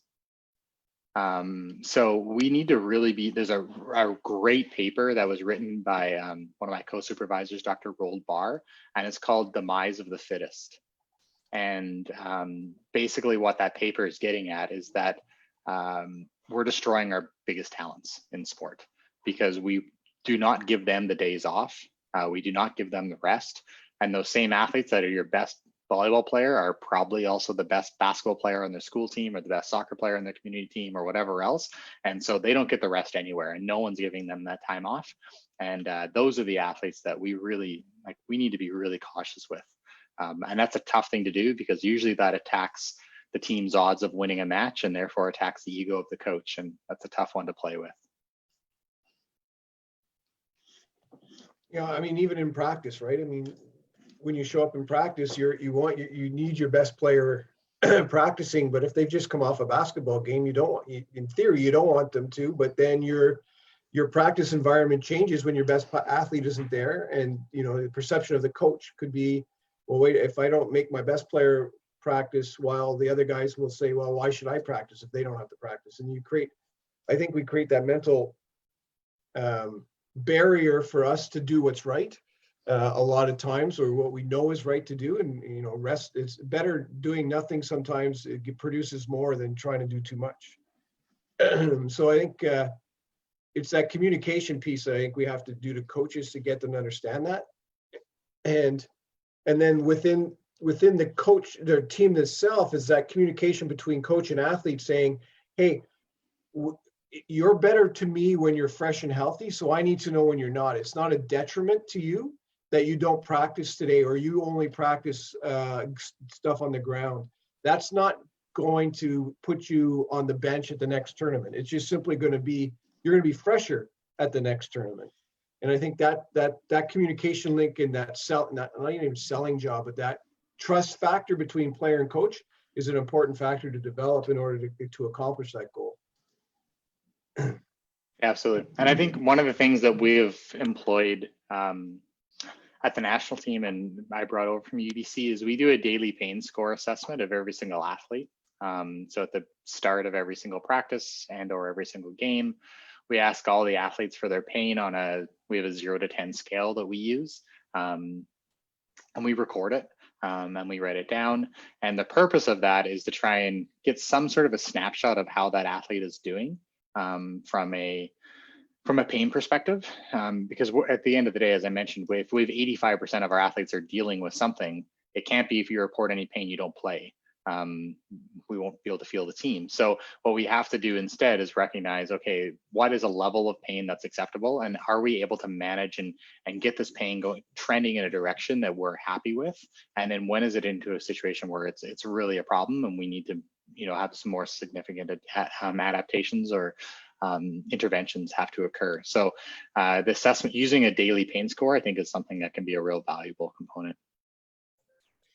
I was just going to mention at Queens with our IST, we did something like that, but a little more integrated. So it was like a wellness survey that include injuries, but also, how stressed are you academically, lack of sleep, and all those kinds of things. Did you get to eat before the workout or before practice and so on? So they kind of look at a more global aspect to maybe tailor a workout down or reduce your reps because of, you're kind of getting to the end of your rope kind of thing. Yeah, like an overall wellness assessment, I think is fantastic. We have that as well. So we're getting an understanding of the athlete's overall wellness. And a really good standard one is what's called the Hooper-McKinnon, if anyone's looking for something in this space. So the Hooper-McKinnon Wellness Questionnaire is a fairly standardized one that's used, I would say, I'm going to guess 90% of professional and national teams around the world are using something like that on a daily basis, or some sort of modified version of a Hooper-McKinnon. So it's a really common one. Yeah. I used the athlete monitoring app this year with both the Ottawa U guys and with the girls 18U team. The girls were much better at completing it than the boys. But entry into practice, you get your results. And so entry into practice was you have to have completed the app first before you get in. So I found that useful. I again, comes back to the coach using that information. And I think that was probably where I would say the weakest part was I didn't effectively use the information on a regular basis, have those conversations with the athletes. But that would be on me to fix that. But I found it useful. I thought the athletes found it useful to be able to communicate. And the other big one that I found was useful was when they would go to physio or physiotherapy, especially with acute injuries and stuff, they would type in what the physiotherapist would say and what their prognosis was, what they should be doing. And the physiotherapist at times would type it in as well. And that communication was huge difference for me, I thought, this year in terms of understanding the injury. Because when you ask the athlete to come back and say, okay, well, what did they say?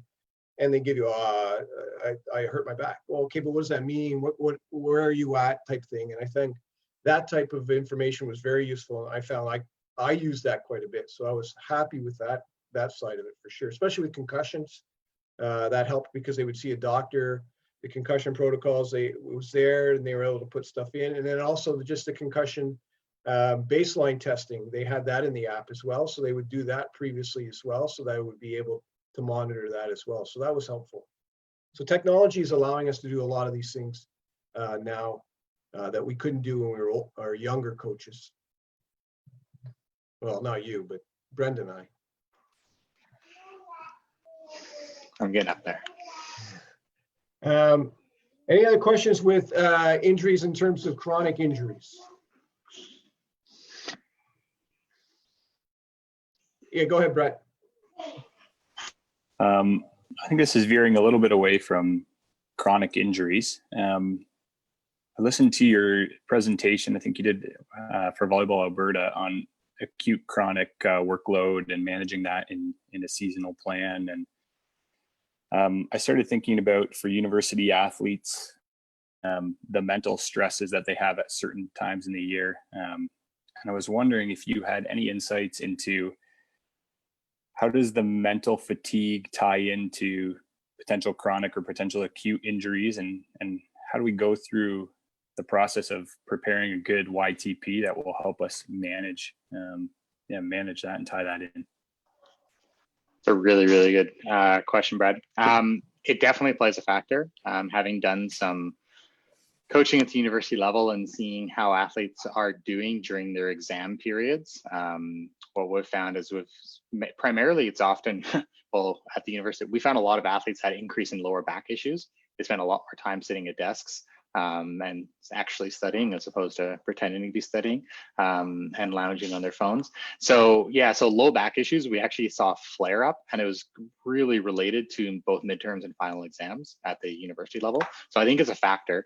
One thing that I adapted to is in year 2, I actually inputted every single one of our guys' exams and their exam schedule into our YTP.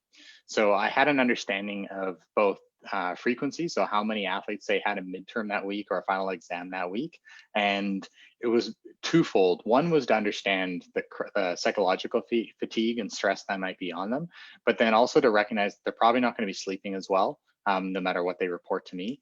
And maybe that's not the week that we want to really be trying to hammer home something complex tactically. Maybe we want to even lighten our game plan for our opponent that weekend, and we're going to try and simplify things down and keep it a little bit simpler, and maybe we're going to even decrease our volume and intensity on court that week.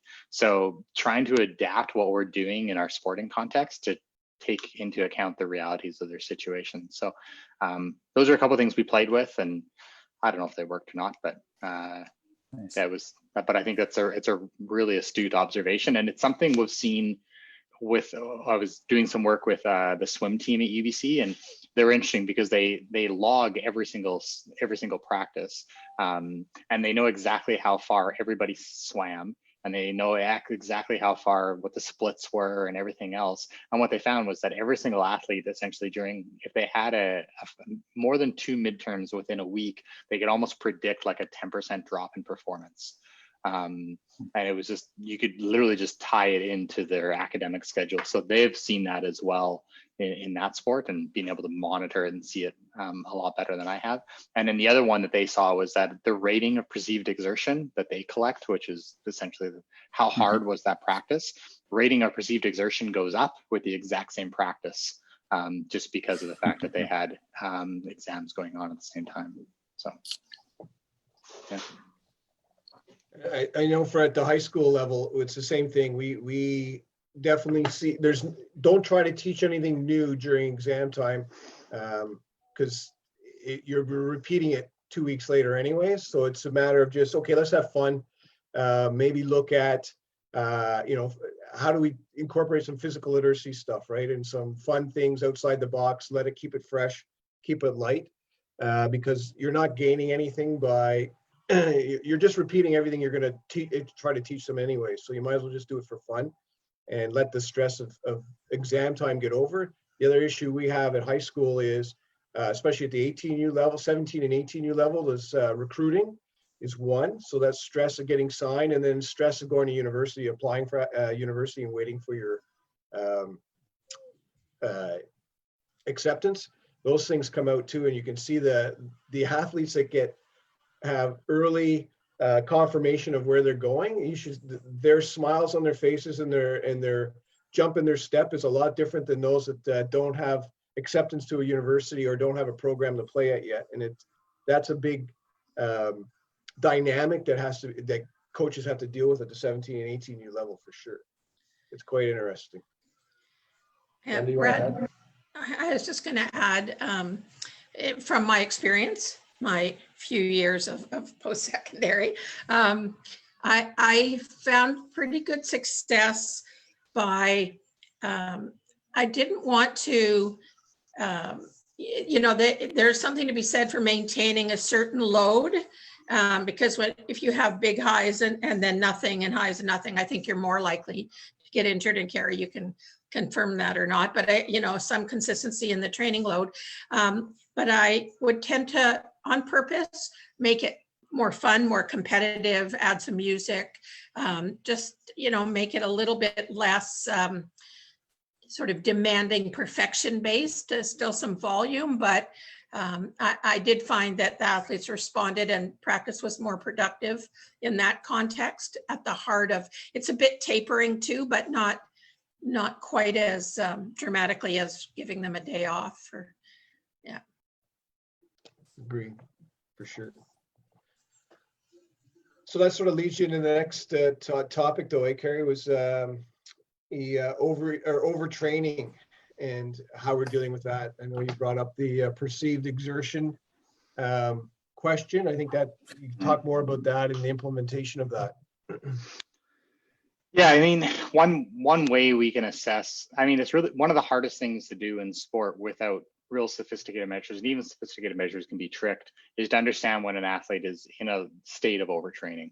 One of the big terminologies that we has really emerged in sport and sports science is what's called relative energy deficiency syndrome, or REDS. And it's essentially a syndrome that comes to be based on an athlete being in a state of overreaching or training basically above what their system can handle for sustained periods of time. And it's a very complex syndrome in that athletes don't often know that they're in that state, and they can stay in that state for a very, very long time. But what we know is that when they're in that state, they have a really hard time developing muscle mass. We know their reaction time is impacted, bone health is impacted. So there's a lot of real long-term and short-term negative consequences of being in a state of REDS. We don't even know the proportion of REDS within a youth population or an adolescent population. We really don't even know it much outside of individual sports at an elite level that have started to look at this. We did some stuff with our men's national team last year, and I can tell you that 80% of our athletes had some marker of REDS within our men's national team program. So there's some definite considerations that we need to be aware of, and it is a tough thing to try and identify, however. But one of the key ones is, and that's often utilized, is looking at something like a rating of perceived exertion. So if you know that week over week a practice is a fairly similar structure, but yet you are asking athletes at the end, what is their RP for that session, and you're seeing variable swings in that, or it seems to be getting a lot harder for practice that was maybe seemed to be a little bit easier, that can be some metric that can potentially be used, but it's not a really clean one, but it is something that can potentially happen.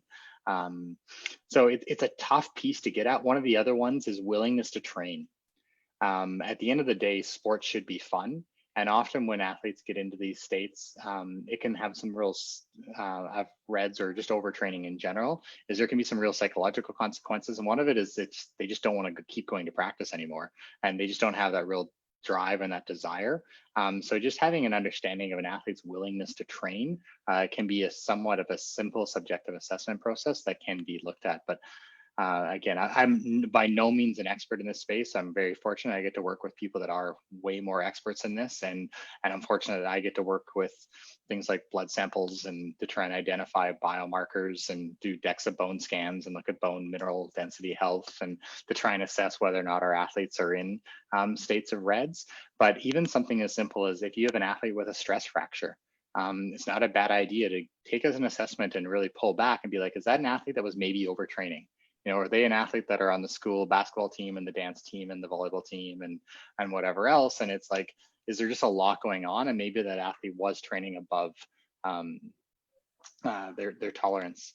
And there's another piece I'll say that we've focused heavily on with this is actually just energy availability based on how much calories do they take in.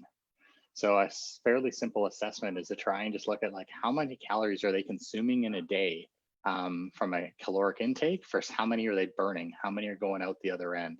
And if you get into a situation where it's just chronic under fueling, that's a really good, that's the preeminence or the precursors to being in a state of REDS and being in a state of overtraining. So we need to make sure that those, the body's a really resilient being, and we can take a lot on, but we need to make sure that we are properly fueling it to handle the demands that we're going to ask it to do. Does sleep quality come into play there as well? Yeah, it can be. Some people's sleep can really be impacted by it. We know that and it can go in two ways. So some people can be in like oversleeping situations where they're constantly sleeping 10, 11 hours. So that can be a factor. in it. And then other people can have a lot of sleep restlessness and can be getting 5-6 hours on a regular basis. So so proper sleep hygiene is something that we definitely want to try and look at to try and counteract overtraining and making sure that we are sleeping enough. So if you have athletes that are, yeah, I'm sleeping 12 hours a night, coach, it's like, huh, wow, that body's needing a lot of recovery. It might be doing a little more than it can actually handle. So there might be a little bit too much going on. So yeah, but it's something that it's out there. I think we're just learning a lot more about it. One of the key pieces actually in Canada that we need to be aware of is just vitamin D levels. Like, we don't get enough natural sunlight. We're also, most people I assume are indoor volleyball coaches here. So we're indoors through most of our winter months or during our season. So vitamin D supplementation is something that I think a lot of Canadians should look at. Most doctors would probably recommend that we should be taking vitamin D, especially during the winter months. So another thing to consider, that's one thing that we did that assessment as well with our national team and found that those that weren't already on a supplement were almost all deficient in vitamin D. And vitamin D has a bunch of different pieces, but one of them is actually bone health is a component that it plays a factor in. So as well as mood and psychological state.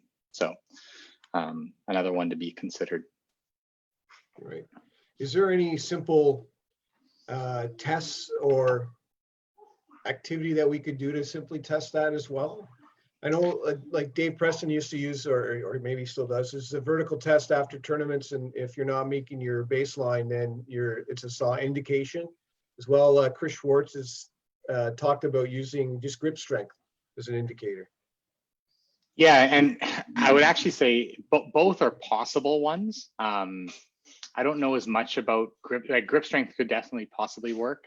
The vertical jump one can possibly work. I think both of them are probably going to catch real extremes of fatigue, but may not capture the more subtle fatigue states.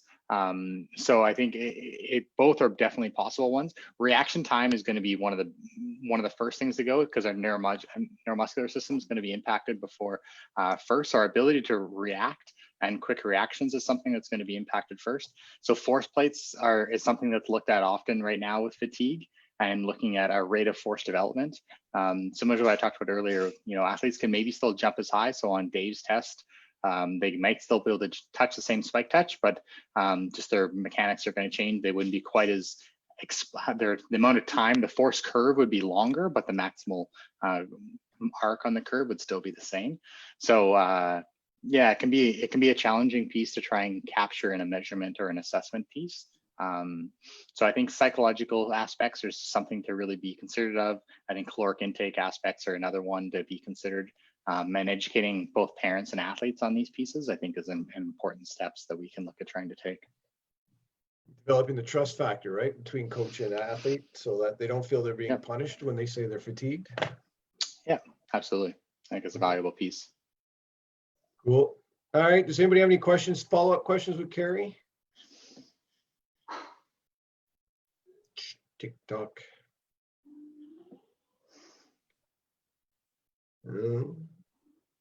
I can't believe everyone stuck around for that long to hear me ramble. That's impressive. Congratulate yourselves. Oh, it's been so informative, Kerry. We appreciate it. And I think we've got a good perspective of the importance of science in sport and coaching. And we've got some good ideas of what we could use, take back to our teams. Those university coaches have obviously a bigger budget and a lot more opportunities to use more technology. But I think as club coaches, there's lots of things we can do to help our athletes, get to the pinnacle of whatever their potential is, with a lot of suggestions you provided today that we can use right away. You've also created us a new topic of tryouts, and how do we do a tryout the most efficient, not the most efficient way, the best way possible to get as many quality athletes without looking for them, or without them falling through the cracks. So that I appreciate that as well. I will put in I'll send out the resources that Kerry showed that he said we can show with everybody. So it'll be, number one will be physical testing standards, trying to get that across the country the same with everybody, so that we can also use the same standards going forward, so that when we see Volleyball Canada or we see provincial team jump testing, we know what that means and how they did it so that our athletes can try to strive towards them. And then the gold medal pathway assessments, Kerry, you've also agreed to let us check those out. So we'll send those out so you can take a deeper dive into them. And the idea that you guys are trying to produce more club level stuff like that, when that comes out, we'll all be looking forward to looking at that as well. So really appreciate all your time. Anyone else have any more comments or questions?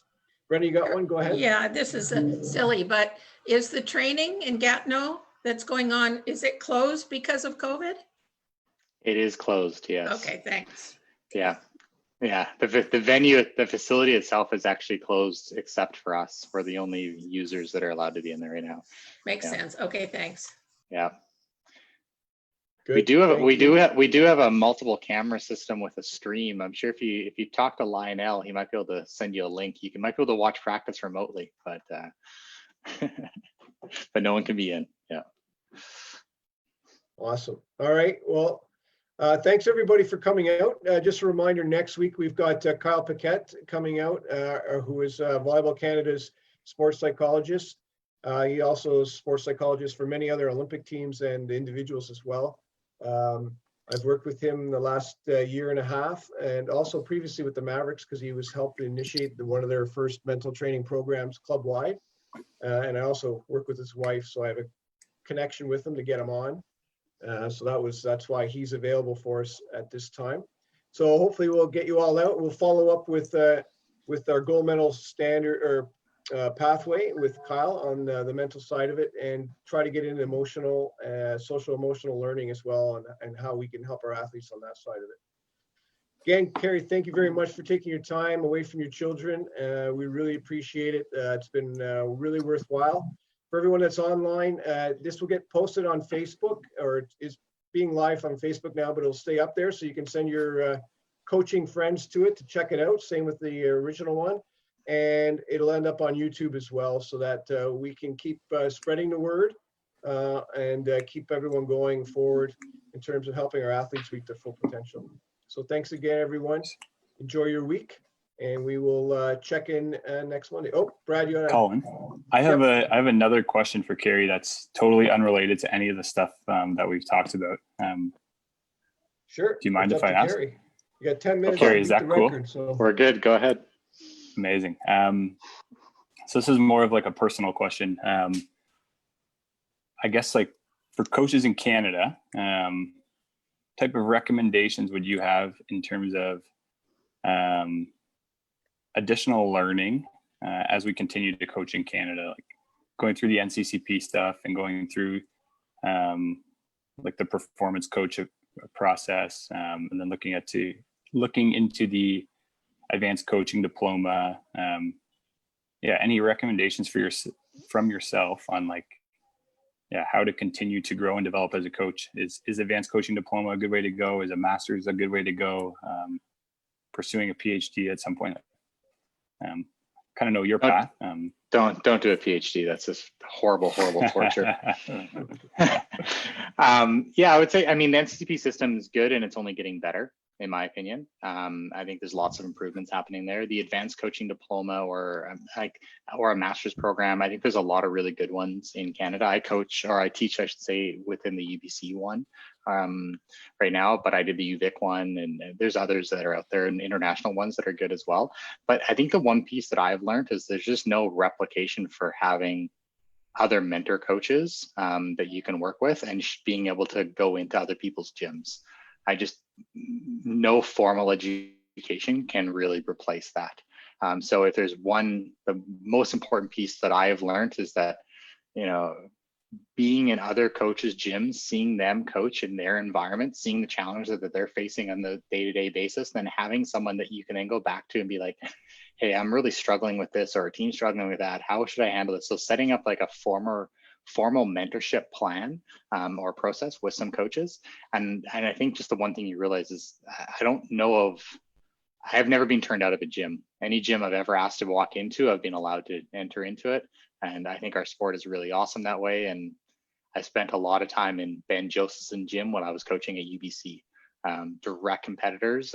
But I've learned a ton from him. And so as an example, so I think that's very common across our country. And I don't know too many coaches that will turn you away, or even the idea of if you setting, I mean, I've done some work, I teach some classes on this around setting up like a formal mentorship plan.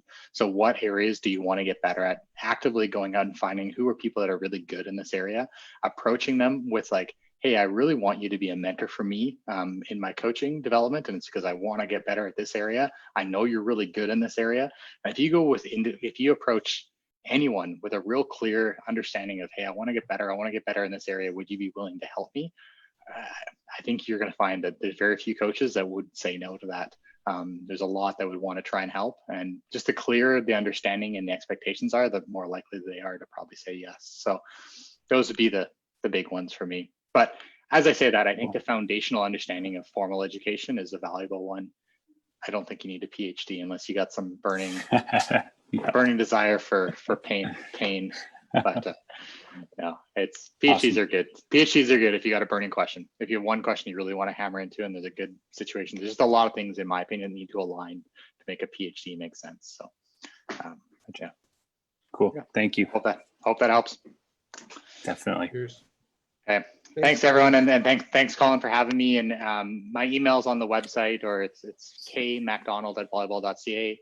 I'm happy to answer questions, and we'll get back to emails or what have you. So feel free to reach out if you have any questions, and we'll keep trying to. We'll get you back plug on along. and do mentoring. Teach us how to be a mentor, how to get a mentoring coach and set us up. Yeah, absolutely happy to talk about that as well. Awesome. All right. Thanks, everybody. Okay. Thanks, Yeah. everyone. Thanks, Kerry. Yeah, bye now. Thanks, Colin. Thanks, Gary. Cheers.